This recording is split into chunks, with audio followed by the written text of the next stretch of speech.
What if somebody told you the sky was falling and you believed them? What if I said the sharp decline in IPOs from 2021 until present day, which we've all heard the numbers. We've heard it's a 70% drop. It's a 74% drop since last year, according to Aimfinity Investment Corp, Renaissance Capital. But what if I said that despite that, you shouldn't be discouraged and you shouldn't have a lack of confidence about getting your deal done? What if I went further and said that even with record global instability, inflation uncertainty, supply chain issues, but with all of these things, I told you, you shouldn't be discouraged or doubt your ability to get your deal done? By a show of hands, how many people in this room are a public company, an investor in a public company, or an advisor in a public company that has a market cap between 50 million and 300 million?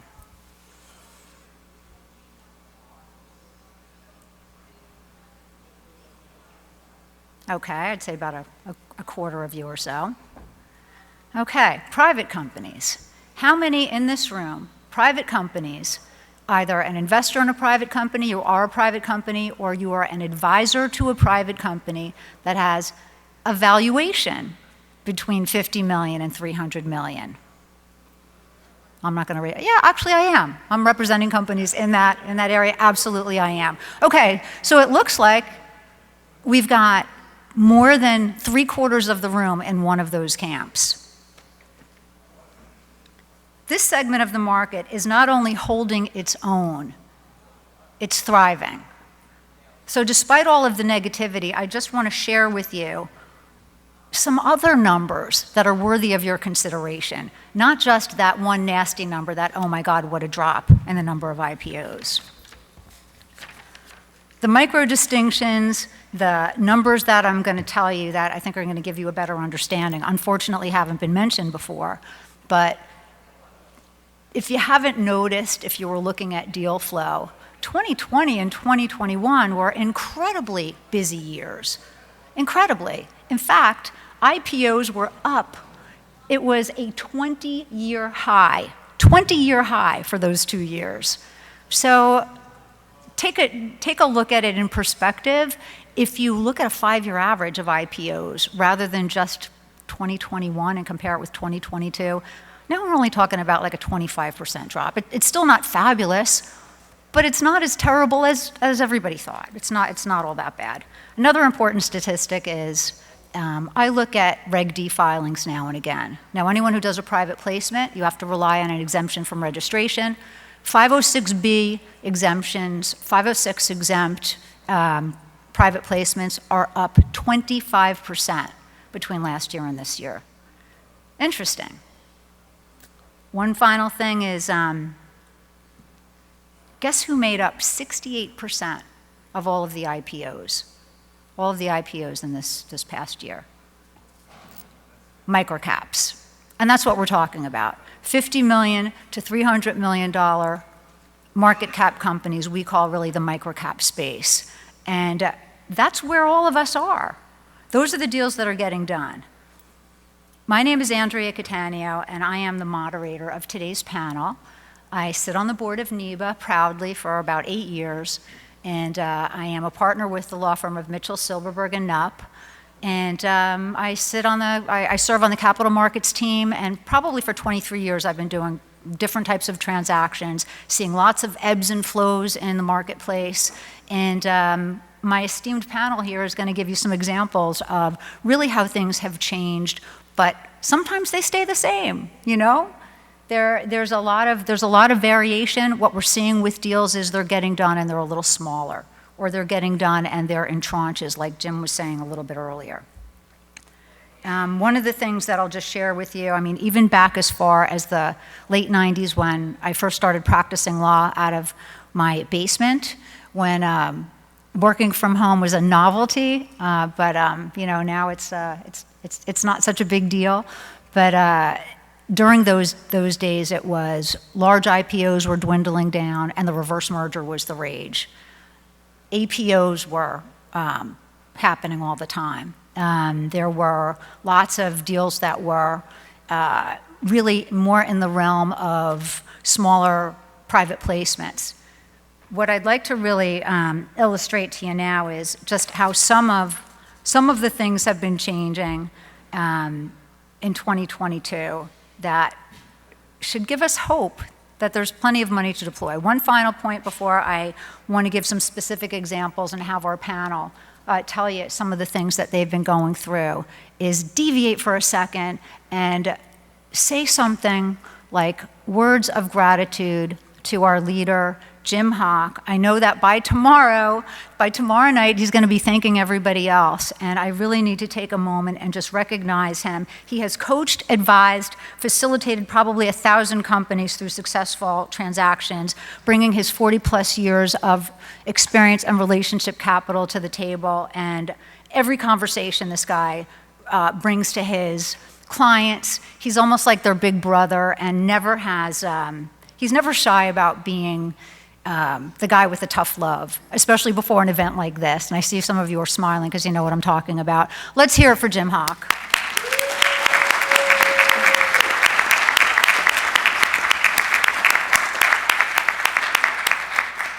Okay, so our esteemed panel, they have very, very impressive bios. I'm going to give you some highlights, and then we're going to go through some questions. And ideally, I'd like to leave maybe a tiny bit of time so that I can get a question from the audience, because I bet some of you have a pressing question that these guys can tackle for you. First on our panel, Rob Hackel. He is the Chief Operating Officer of R.F. Lafferty. He oversees the firm's business operations and serves as the Chief Compliance Officer of the firm's SEC-registered investment advisory practice. He's been actively building and expanding at least 3 or 4 of these areas, and he's been really in a leadership role for 26 years. Is that right? Been a while. Yeah. Rob, why don't you tell us a little bit more about yourself and your firm, if you don't mind? Sorry about that. So Robert Hackel from R.F. Lafferty. We are a broker-dealer, been around since 1946. Firm has a couple different business areas: retail brokerage, institutional brokerage, investment banking. We have as Andrea mentioned, an SEC RIA. We also do research and make markets in about 300 securities. And that's our BD. Let's hear it for Rob Hackel. Elise Stern. Elise Stern is someone who I admire very much. She's the managing director of institutional equities and corporate services at the Benchmark Company. And I love seeing women investment bankers. I don't think there are enough of them, and I think she's a fabulous role model. Elise has over 30 years, or about 30 years of capital markets experience, focusing on small cap growth companies and consumer goods, advising on growth capital strategies, and during her career, she's held positions in New York and San Francisco for many large and notable banks. She's got her MBA from Fordham University, and she is super cool. Tell us a little bit more about yourself, Elise. Well, yes, I've been in the business probably more than 40 years, but as a child prodigy, I started at the age of 10. So the Benchmark Company is a New York-based investment banking firm. It is focused on small and mid-cap growth. We have over 20 publishing analysts covering everything from TMT, biotech, major industrials, China, and probably 35 to 40 institutional salespeople and traders. So a very active, old school bank. I've been with them for about 3 years. As Andrea mentioned, I've worked for Dawson James. I've worked for Merriman Capital for 13 years on the West Coast, and go back even to Volpe, Brown, Whalen, and Montgomery, and Maybon Nugent. So old firms, a lot of experience, and pleased to be here today. Thank you, Elise. Great to have you. Mark Elenowitz of Digital Offerings is a Wall Street veteran with over 30 years of experience. He co-founded a boutique firm in Manhattan and also developed a capital formation platform, BANQ. I have to spell it because if I say bank, you'll think I'm saying BANK. He was very much ahead of his time, I believe, in being instrumental in laying down the framework for Reg A crowdfunding offerings, and it's segued very nicely into his digital offerings and some of the other things that he's working on. I just want to mention that the methodology that he structured really led to the first Reg A IPO that was on the New York Stock Exchange. That was Elio, wasn't it? That three-wheeled car? What was it? Which one? Oh, yes. Yes, it was very, very, very cool days. But a real trailblazer. And there's so much that Mark is working on. I don't want to highlight every detail, but I'd like you to pick some of your favorite things to mention, because I know this group has an interest in some of the digital offerings and the NFTs and the exchanges that you're working with. Thank you, Andrea. I'm currently with a company called Digital Offering, and as Andrea mentioned, our focus right now is primarily bringing back the small cap IPO through Reg A+. When we first created the methodology for it to trade on the New York and NASDAQ, both New York, NASDAQ, and the SEC thought we were crazy because Reg A was designed to be a non-traded asset class. And we thought it was a great way to be able to now market IPOs using modern technology, social media, and really being able to make it look, act, and feel like a traditional IPO. We took a little pause because the market really started to focus on these non-traded, and we saw a lot of intermediaries come out and raise a lot of capital. In neighboring, some of these offerings were raising over 100 million. And what we've come back now, and we just worked recently with Lafferty, and we had a home run deal where we are now working with these companies that have anywhere from 10 to 50,000 shareholders, and we're underwriting them on our bank and our MyIPO platform. So it's really creating this new ability to be able to bring syndicate in to be able to participate where they get the leads, and where retail now finally gets a chance to be able to participate side by side in the institutional world. We're also involved, I sit on the board of DTCC's advisory think tank, so I'm a member of the DTCC advisory board for blockchain-based securities, so I'm sure we'll talk about that a little bit later. Thank you, Mark. Ross Carmel, an experienced securities attorney, founding partner of Carmel, Milazzo, and Feil. He's got extensive experience representing public and private companies, works on transactions even for early startups, and represents SEC and FINRA matters on the compliance side. Ross, tell us a little bit more about yourself. Sure, thank you. Ross Carmel, founding partner of Carmel, Milazzo, and Feil. You know, we started a boutique securities firm 6 years ago. Started myself, two guys working out of a WeWork. 6 years later, we have 30 lawyers, and we're probably one of the most active law firms in the small cap IPO space, and that's really our specialty. Like most of you in the room, it didn't matter if I was a plumber or a lawyer, I'm an entrepreneur, right? I connect very well with entrepreneurs, and I respect everything that you guys do. Being an entrepreneur myself, I know the struggle of building something from a WeWork to a 30-person law firm and a significant business. And it's just a pleasure being here and speaking in front of all of you. Thanks. Thank you, Ross. Seth Farbman, I think earlier today I referred to you as a recovering securities lawyer. Seth, years ago, sort of bypassed that role and has really become an entrepreneur. He's currently the CEO, he's the chairman and president of VStock Transfer, and VStock focuses on pre-IPO, NASDAQ and New York Stock Exchange American listed issuers. Really, so many people in this room know Seth. He's a master networker. Some of his other companies, though, that he has built and sold are so impressive. I was telling someone earlier the story about how Vintage really was developed and how you and Shai Stern literally were traveling around the country meeting with CEOs. I think I got that right. Were you part of that effort? Anyway, Seth Farbman brings a lot to the table. Seth, tell us a little bit more about yourself. Thanks, Andrea. So like you, Andrea, started out of my basement. We did an SEC filing firm called Vintage Filings, which ended up, we serviced about 5,000 publicly traded companies, which was sold to PR Newswire. And for the last 11 years now, we service about 800 publicly traded companies. Of everybody here, we are the low guys on the totem pole as the stock transfer agency.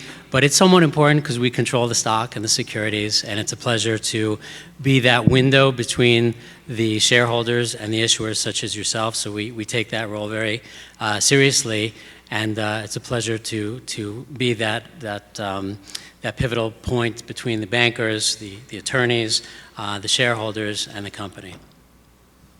Thank you, Seth. Great to have you. So, question number one.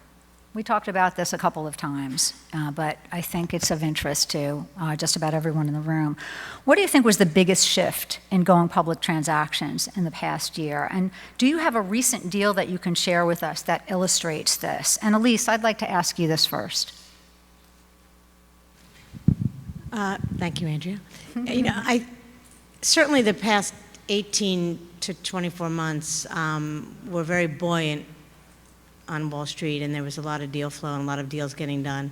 And I'd say in the past 3 to 4 months, the deals have become more structured again. There was a brief window when a straight common deal could get done.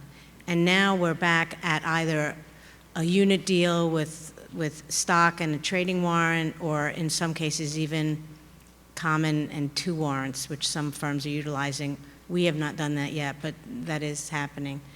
And I think the deals that are getting done that are performing well are the ones in which the companies bring a portion of the money with them. That's a way to get a stronger transaction and better terms. So if you don't have either friends and family or a strategic or someone else that's willing to put up a good chunk of that IPO, let's say a $15 million raise, company brings $5 million, those deals get done very quickly and they hold up very well.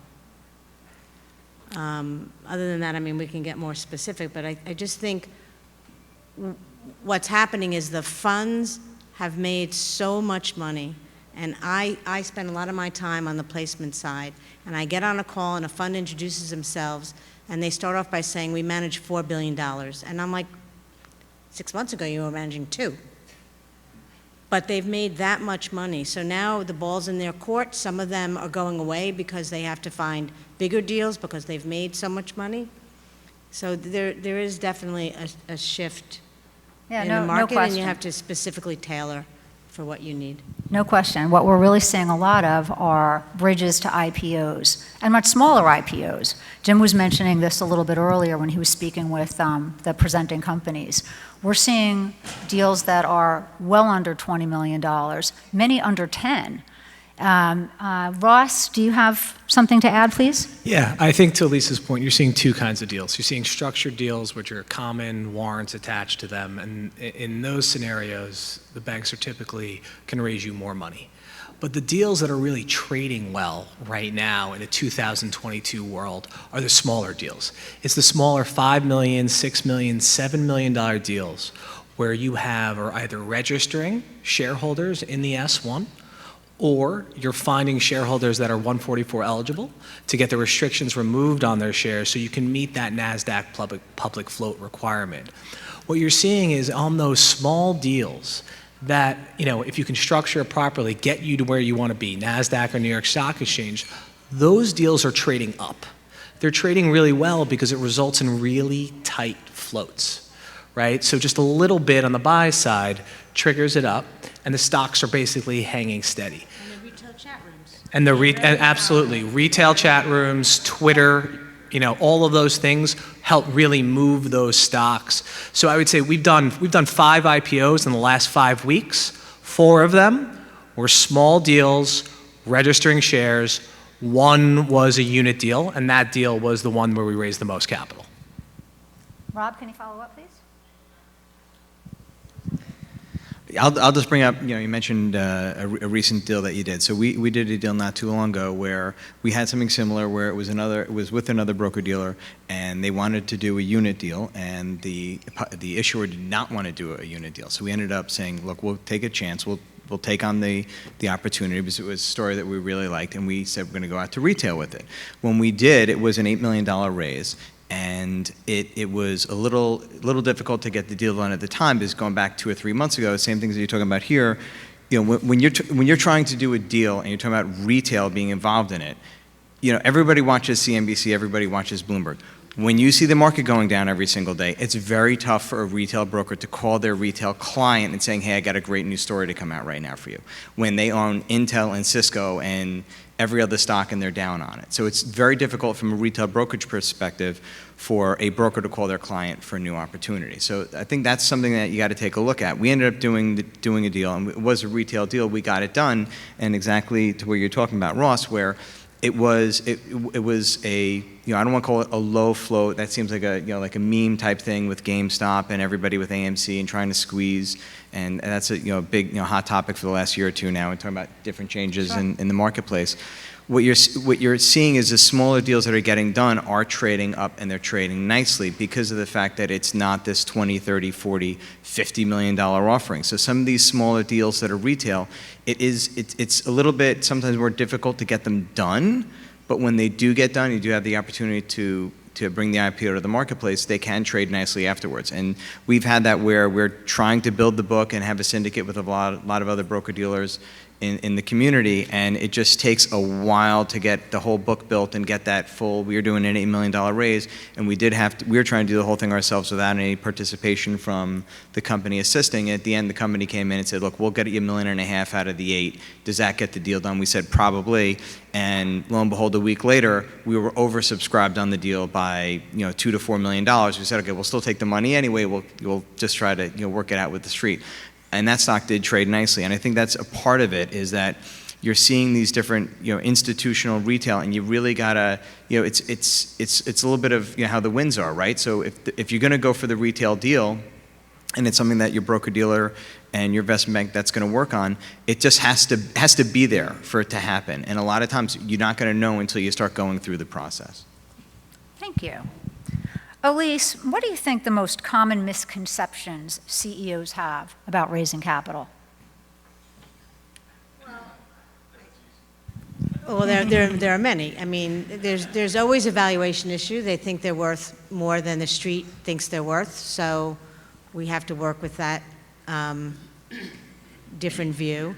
I think that often companies believe the more they raise, the better the transaction, which is a little bit more to what you were saying. In my book, I believe that raise what you need to get public.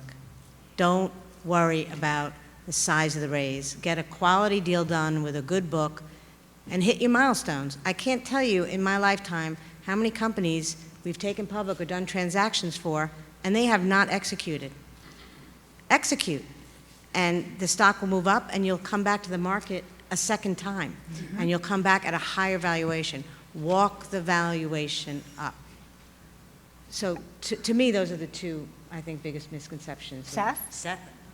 My story, a client that was coming to us, he came over to us, and I asked him for his shareholder list so that we could just get ready to onboard him. And he gave me his list, and I immediately called him, and I said, John, I'm blown away. He's like, why? What's the problem? I said, I'm looking at your list here, and I said, you've got Steph Curry, Warren Buffett, and Elon Musk as your shareholders. Like, I can't resist. I have to ask, like, how'd you get these guys as shareholders? Like, you connected to them? Did you meet them at a networking event? He's like, oh, you want to know who my shareholders are now, not who I want to be my shareholders? I'm like, yeah, that's the way shareholder lists work in my world. So I think a lot of CEOs have this misconception of like who they want shareholders to be versus who they are. And along those lines, like sometimes these CEOs, present company excluded, like they think that they're just gonna, you know, put out a press release and stuff is just gonna start to happen, or they're gonna list. Yeah, they're gonna list and like, well, now I'm on NASDAQ, so people are gonna just start buying my stock because I'm trading. It doesn't work like that. It's just there's a whole. That's when the fun begins, and I think everybody would agree with that. Mark? Yeah, to echo what Seth is saying, I think the biggest misconception when we sit with a CEO is that they don't understand when they look in the mirror what being a public company really means, because it is the beginning. It's one thing to raise the capital, and like everyone's saying here, the smaller deals are right now the better deals, but ultimately you need to perform and you need to be able to continue to communicate to your shareholders and need to understand that you're really operating two companies, especially the private companies that are coming public here in this next year. You have to understand you're going to be doing two full-time jobs, running your company and running the public company, which means you need to get out there and do investor relations. You need to go to these events. You need to continually put out news. You need to communicate and utilize all these new social media distribution points. It'd be great to become a meme stock, but also that's something that's dangerous too that you have to be aware of. But there are really, the public offering is the first stepping stone as you continue to grow and raise more capital. And if you do hit your milestones and you do have a managed float and you don't do a toxic deal, the street will reward you and be able to give you a lot more capital at a lot higher levels. Thank you. Thank you. So true. You know, some of our private companies in the room perk up with interest when we talk a little bit about preserving equity, especially if they have 2 or 3 owners that built the company, they own IP, it's their baby. And the idea of giving away half or 60% of their company to a VC, or merging into a SPAC, where often you can lose 30% of your equity, but have the opportunity to be extraordinarily well-funded. These are kinds of the things that private companies want to hear about, like where is it going to suit me the best? Where can I get the money that I need? And so much to Elise's point about just raising what you need and meeting milestones. That's probably the best advice that all of you should ingest is don't overdo it, don't over dilute, because if you build and if you execute, your stock price is going to go up. Your company is going to increase in valuation. It's really just about the fundamentals. And I mentioned SPACs because I wanted to introduce that just briefly as a subject to our panel, because last year and in 2020, there were so many de-SPACs, we call them, where private companies were merging into SPACs, special purpose acquisition companies, that had anywhere from $20 million to $100 million already in them, which seems very tempting to a private company if they have what it takes to be interesting to the SPAC sponsors. Do any of you have an interesting story about what shift you've seen in the last year with SPACs? I know that there have been a lot of issues with redemptions and with warrants, and the SEC has really kind of come down hard on some SPACs. But do any of you have something to share that might be of interest to the audience? Please. So I actually, I'm on all sides of SPAC transactions. I'm a principal on 3 of them. Most of ours, the ones that we do, they're all 100 million with the oversubscription at 117 million.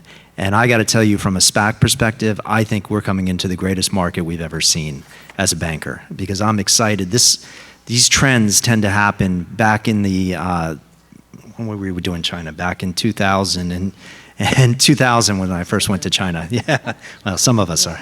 But back then in basically in the late 90s and early 2000s, SPACs were these really very expensive shells. They were nothing other than an expensive reverse merger. And then suddenly it became in favor. Everybody got excited, and really they got excited because the bankers convinced them that these were great things to do. And why wouldn't we? We make 2% going in and 3.5% on the back end, and we make 5 phone calls and we can raise 100 million. It's a really easy deal because the investors can't lose. And all these companies that were coming public, it goes back to somebody said something earlier about valuations. They were drinking this Kool-Aid that thought they were worth $1 billion because maybe in 3 years from now they'll do 20 million in revenue, but they haven't done anything today. So that reality, it's now all these stocks are amazing shorts because they're coming back to where they should be. They're never going to hit the valuations that they came out with. But there lies the opportunity, because if you're a private company and you want to come public, I can guarantee you to come public, you will be able to complete that transaction. You won't get any cash because redemptions of the last month are close to 80 to 85%, but it gives you the ability to come public with limited dilution and be able to execute on your business and have some cash, and then use those warrants, because with a limited float, as your price goes up, the bankers had structured the warrants to have certain trigger points that get automatically exercised. So it's a great way to raise capital, come public in a very short period of time, and be able to then come out to banks like us and every other bank here sitting at the table and be able to raise that secondary And capital. You're talking, though, about the SPACs that are out there that haven't found a The target. 500 and 800 Right, SPACs that haven't found a are target. desperate, Right, yeah. They are desperate to desperate. do a For those deal. of you who are just unaware of the process, just generally, there's a rule under which a company can file with the SEC, Rule 419, as a blank check company. And the SPAC has a certain period of time to raise money. It's called the SPAC IPO. Once that's done, there's an 18-month window to find that perfect marriage. They want to find that company that they can merge in. And if there's a lot of money in the IPO, if there was a lot of money raised, those investors are going to be very particular about the company that they're seeking. And if they take a little too long looking for that perfect candidate, things happen in transactions, right? Sometimes things go wrong, sometimes things take longer than expected, sometimes financials take a long time to get audited. And if you're getting towards that deadline, or if a company decides to back out, maybe due diligence didn't pan out the way everyone had hoped. Now this SPAC needs to find another partner, really another candidate, another target. And it's not so easy, and it's very expensive to extend that period. I don't know if any of you have gone through that, but yeah, there are definitely a lot of SPACs available, and maybe that's a good thing. Maybe that's an opportunity for some of you that you might not have otherwise explored, because there may be, I don't know, some flexibilities. There may be some deviations from the terms as they stand. I don't know if anyone has thoughts on that, but that's just something that could be an opportunity. Anyone in the audience have something pressing, something that they're interested or curious about to ask our board? I wanted to leave a little time for at least one, maybe two. Anything at all, private company, public company. This is such an esteemed panel that I'd be happy. I see someone in the back.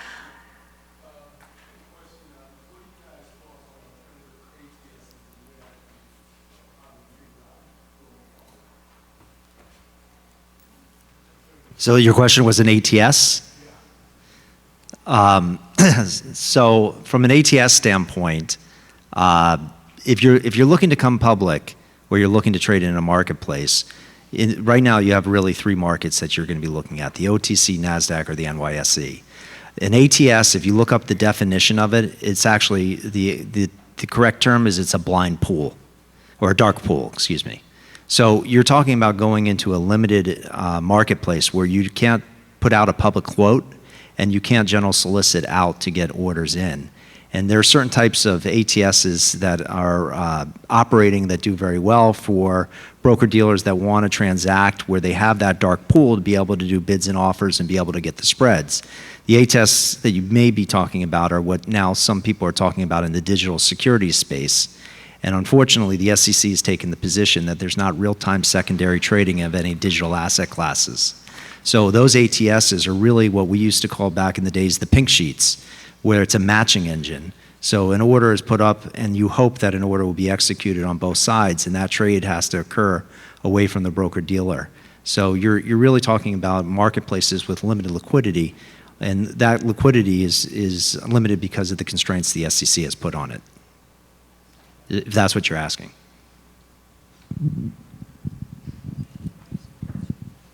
You in the back? Yeah, just a question about the overall market versus 08. How is, I know you guys are not giving out advice, but what's your general opinion on the frequency of deal flow? You mentioned you had 5 IPOs in the last 5 weeks. Microcaps tend to be active constantly, but are we in a recession? What's going on? Not to be negative, but... We'll let the attorney address that. You know what? I'll jump on the grenade. Not getting into recession or not, but I definitely, in regards to the 08 period, in 08 you were just not getting anything done, right? So it was just completely seized up. Now you are still seeing things that are happening. You're just seeing it a little bit differently, is kind of what Andrea was saying about what's different now versus what was different a couple of years ago, and the way that things are getting done. And same thing, talking about before about unit deals or trying to come up with different structures. There are different structures of deals that are happening, and it is a little bit of trying to get different puzzle pieces and finding the right ones to get deals done. They are happening. I think in the 08-09 period, everything just absolutely seized up completely.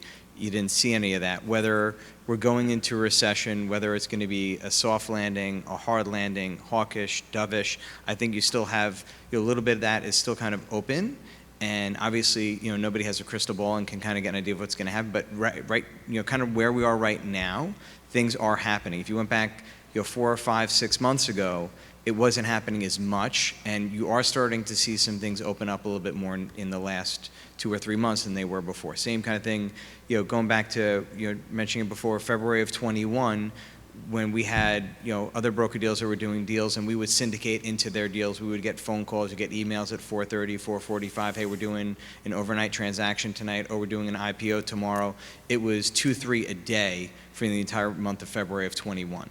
I would tell you that we probably did more transactions in February 21 than we did from November of 21 until June of 22. A lot more. And it's a dynamic of where the markets are. And it is a little bit of, things are happening. I just think it's, you just got to find the right puzzle pieces to get it. And it is the right companies as well, right? So, I think you're seeing trends that are happening a little bit more now. And obviously, I think with social media and, Wall Street Bets and Reddit and all these other, we're talking about, social media boards. There's a lot more chatter and things that are being discussed now than there were going back to that 08-09 period. So there are people talking about some of the things about, you were talking about before, about people wanting to participate in certain things. Oh, there's small deals, let's get involved in this. And people saying, oh yeah, let's, when it starts trading, let's everyone jump into it. And it's just a very different marketplace. And I think the other thing that's a big difference as well in regards to the aftermarket trading is the fact that commissions are zero. I mean, you're at literally, you're zero. So it's, somebody can go buy 5, I mean, there's people getting allocated shares on retail, without going into names, but getting on retail platforms. That are putting in to try to get 400 or 500 shares of an IPO and are getting allocated 3, as in 3 shares, and they're happy. And you're just going, why are you happy getting 3 shares of an $8 IPO? And well, if it's at 30, they're like, great, I just made $80. This is great. You're in a commissionless environment. So I think it just changes things as well. And I think it does get a lot of those volumes coming up also. So I think that's a big difference from 08 to today.